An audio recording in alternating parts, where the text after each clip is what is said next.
نحمده ونصلي على رسوله الكريم اما بعد اعوذ بالله السميع العليم من الشيطان الرجيم بسم الله الرحمن الرحيم ألم تر أن الفلك تجري في البحر بنعمة الله ليريكم من آياته إن في ذلك لآيات لكل صبار شكور وإذا غشيهم موج كالظلل دعوا الله مخلصين له الدين فلما نجاهم إلى البر فمنهم مقتصد وما يجحد بآياتنا إلا كل ختال كفور يا أيها الناس اتقوا ربكم واخشوا يوما لا يجزي والد عن ولده ولا مولود هو جاز عن والده شيئا إن وعد الله حق فلا تغرنكم الحياة الدنيا ولا يغرنكم بالله الغرور إن الله عنده علم الساعة وينزل الغيث ويعلم ما في الأرحام وما تدري نفس ماذا تكسب غدا وما تدري نفس بأي أرض تموت إن الله عليم خبير۔ حضرات محترم،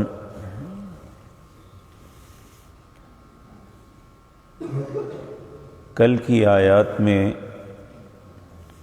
ہم نے جو بات پڑھی ہے وہ انسان کے لیے اتنی اہم اور سوچنے کے قابل ہے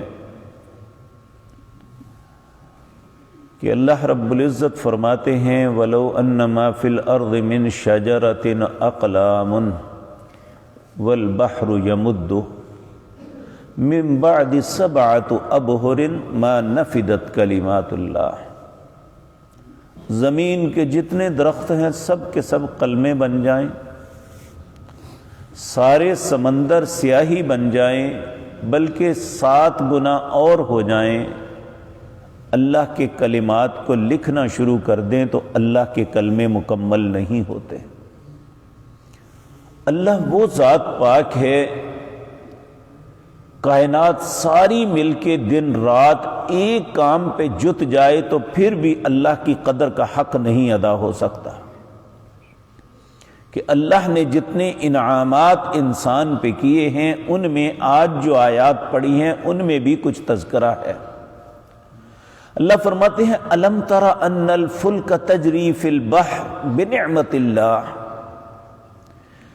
کیا تم نہیں دیکھتے کہ یہ جو کشتیاں چلتی ہیں سمندروں میں یہ اللہ کی بہت بڑی نعمت ہے، لیُرِیَکُم من آیاتی، تاکہ اس سے اللہ آپ کو اپنی نشانیاں دکھائے۔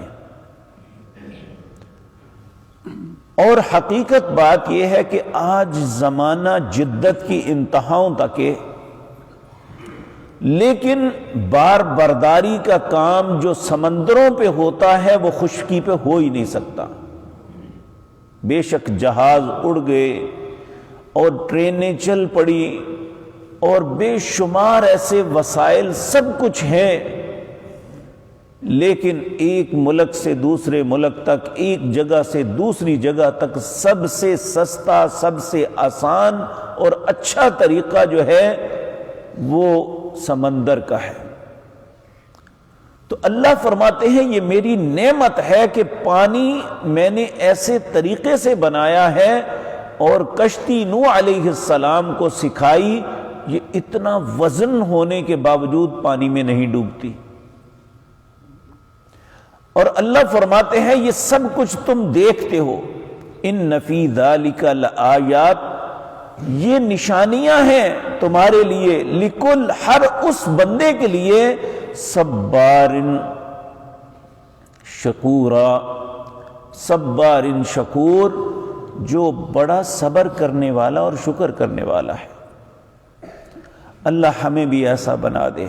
پھر اللہ فرماتے ہیں وَإِذَا غَشِيَهُمْ مَوْجٌ، جب ڈھانپ لیتی ہے موج، كَالظُّلَلِ دَعْوُوا اللَّهَ مُخْلِصِينَ لَهُ الدِّينَ۔ اور آپ دیکھتے ہیں پہلے تو ہمیں احساس نہیں تھا، کیونکہ ہم میں سے اکثر لوگ سمندر کا سفر نہیں کیا ہوا، لیکن آج ہم دیکھتے ہیں کہ بعض اوقات جہاز جب طوفانوں میں گرتے ہیں تو اس کی کیفیت کیا ہوتی ہے. بہت سی ایسی ویڈیوز جو ہیں موبائل پہ آپ کو نظر آتی ہیں کہ وہ تنکے کی طرح ہوتا ہے اور اتنی پہاڑوں جتنی موجیں آتی ہیں، ایسے لگتا ہے کہ جیسے غرق ہو جائے گا، اس سے اوپر گزر جاتی ہیں اور اللہ پھر بچا کے باہر نکال دیتا ہے. اور اسی طرح سمندر کے اندر اتنی چٹانیں ہیں، اگر کسی چٹان سے کوئی جہاز ٹکرا جائے ایک لمحے میں پاش پاش ہو جائے تو اللہ اس کی بھی نشاندہی کرتے ہیں. اسی طرح سمندر میں اتنی بڑی بڑی وہیل مچھلی ہیں کہ جہاز بے شک جتنا مرضی مضبوط ہو، اگر وہ ایک ٹکر مارے تو سب کچھ ختم ہو جائے، لیکن اللہ رب العزت نے اس سے بھی انسان کو بچایا ہوا ہے. سورۃ یاسین کے اندر فرماتے ہیں وَآیَةٌ لَّهُمْ أَنَّا حَمَلْنَا ذُرِّيَّتَهُمْ فِي الْفُلْكِ الْمَشْحُونِ. ہماری یہ نشانیاں ہیں کہ انسان آدم کے بیٹوں کو اٹھا کے یہ کشتیاں پھر رہی ہیں. وَخَلَقْنَا لَهُم مِّن مِّثْلِهِ مَا يَرْكَبُونَ. ان قریب میں اور بہت سی ایسی چیزیں بنا کے دکھاؤں گا. وَإِن نَّشَأْ نُغْرِقْهُمْ.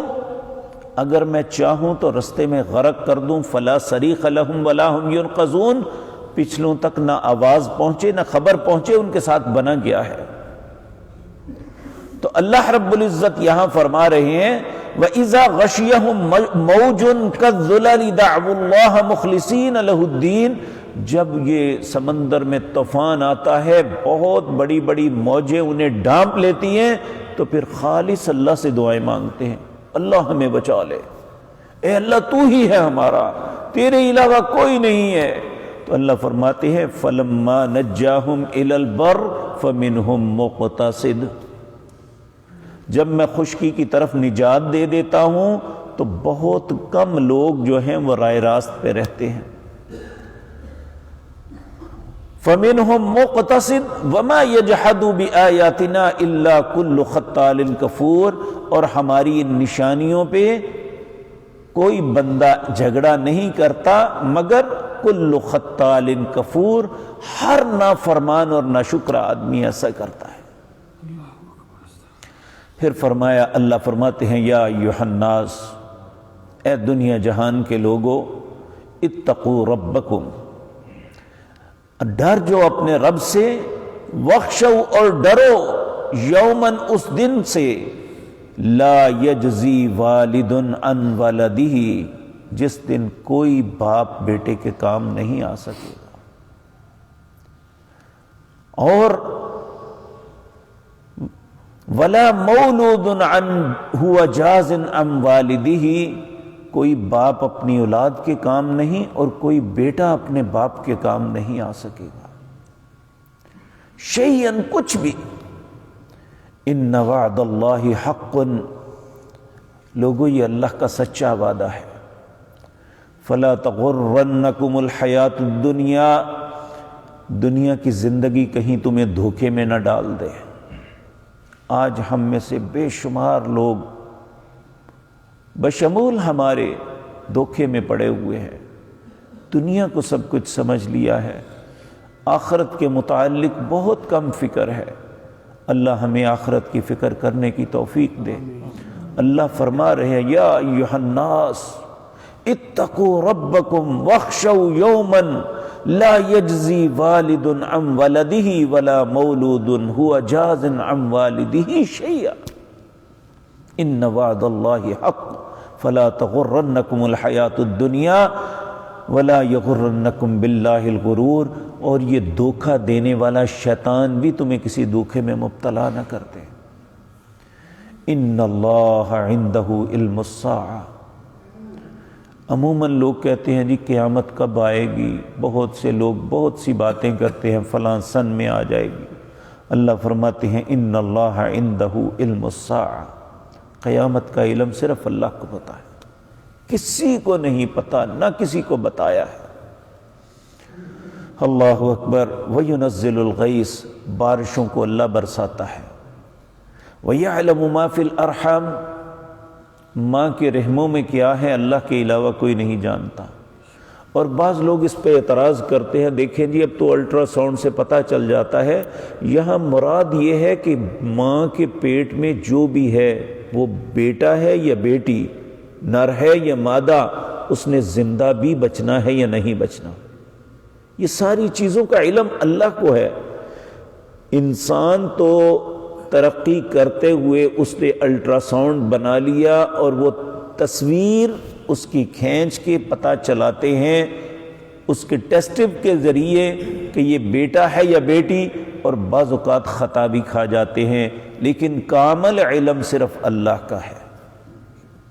اسے پرفیکٹ پتہ ہے کہ کون ماں کے پیٹ میں بیٹا ہے یا بیٹی، اور اس نے زندہ بھی رہنا ہے یا نہیں، دنیا میں آئے گا تو کتنی دیر رہے گا، یہ ساری باتیں۔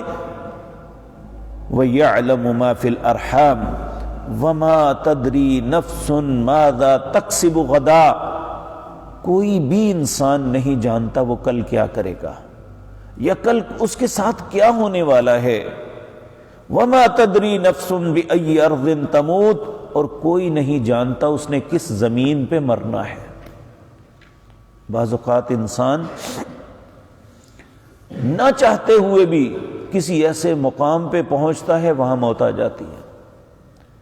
یہ اللہ مالک کو پتہ ہے کہ انسان نے گھر میں مرنا ہے، مسجد میں مرنا ہے، ہسپتال میں مرنا ہے، یا کسی سڑک پہ گر کے مرنا ہے، یہ اللہ کو پتہ ہے۔ اللہ ہم سب کو جس طرح اچھی زندگی دی ہے، اللہ موت بھی اچھی عطا فرما دے۔ پھر فرمایا ان اللہ علیم خبیر، لوگوں ہر چیز کا علم اللہ کو ہے اور وہ ہر چیز سے باخبر ہے، اور وہ اپنے معاملے حکمت سے ادا کرتا ہے۔ اسے علم ہے کہ میں نے کیسے، کس وقت اور کیوں کرنا ہے، یہ کوئی انسان نہیں جانتا۔ اگر یہ سب کچھ، ان ساری قوتوں کا مالک اللہ ہے، تو ہم سب کو چاہیے کہ اللہ کے سامنے اپنے چہرے کو جھکا دیں، اللہ کی طرف اپنے چہرے کو متوجہ کر دیں، اپنی زندگی میں ایسے اعمال کریں جس سے ہمارا رب راضی ہو جائے۔ اللہ ہم سب کو اپنے ناراضگی اور غصے سے محفوظ رکھے۔ الحمدللہ اللہ کی توفیق سے سورۃ لقمان ختم ہوئی، اور اگر اللہ نے زندگی دی تو انشاءاللہ سورۃ سجدہ کا آغاز کریں گے۔ اقول قولی ھذا واستغفر اللہ۔